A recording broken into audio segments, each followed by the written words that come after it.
So I didn't realize this until just recently, but the Northman is actually based on an old Viking legend that inspired Hamlet. All the hints are really there, you know. In the Northman, the main character's name is Amleth.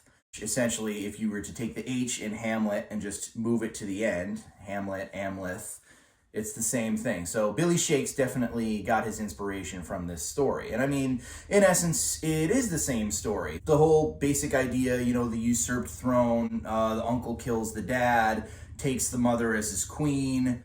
I am going solely based on the film. I don't know how the original Viking legend went, but not everybody's fate is exactly the same and not all of the characters are the same.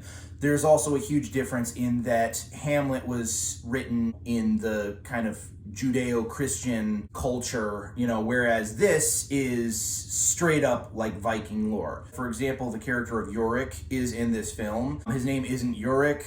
Apart from Amleth and Olga, who is the Anya Taylor-Joy character, I'm not even going to try with some of these names, forget it. Willem Dafoe plays the Yorick character, who is an actual character in the story. He's like the court jester, the Viking version of a court jester, essentially. And he's also sort of like a prophet who tells of Amleth's destiny. The last time that you hear from him, he's dead, and all that is there is his skull that is speaking to Amleth.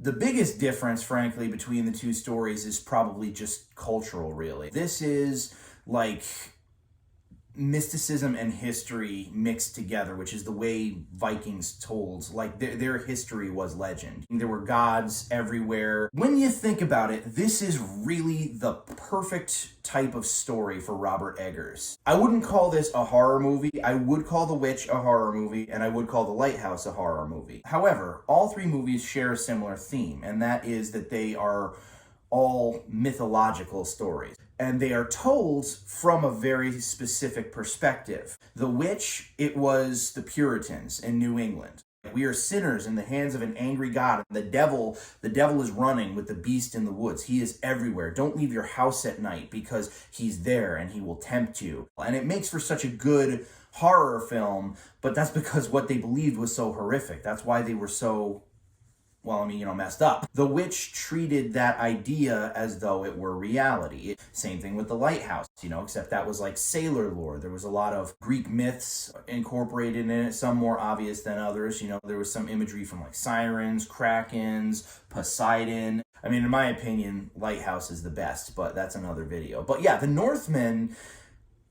takes Viking lore as it would have been told from the Vikings. By today's standards, it's really kind of morally ambiguous because Vikings were freaking brutal. The wife of a Viking would be like, yes, of course my husband's going out there burning down buildings with children in them and raping women, and someday he's going to die in battle and the Valkyries are going to take him off to Valhalla. He's a good man. It's like completely different mindset, and the movie doesn't judge that mindset. Like I said, it's morally ambiguous. It just is what it is. And I appreciate that. It doesn't give a shit about modern sensibilities. And thank you, Lord. I am so happy to see a movie that did that. Good God, it's refreshing. Another absolute triumph from Robert Eggers here. That man is a great visionary director. This one clearly has like a bigger budget than any other film that he's done, which frankly in certain ways really only works better. It's helped to bring his vision to fruition. It's such a visually cool movie. The climax, a sword fight basically at the top of a volcano. I'm not going to tell you how it ends, but there is so much like ash and shit floating around that the two men with swords and shields are basically just like silhouettes fighting one another. It transports you into this world of Viking lore. It's an experience that you don't often have going to theaters, particularly in this day and age. So, guys, get out there, let's support this man because we need more movies like this. This was a visual phenomenon.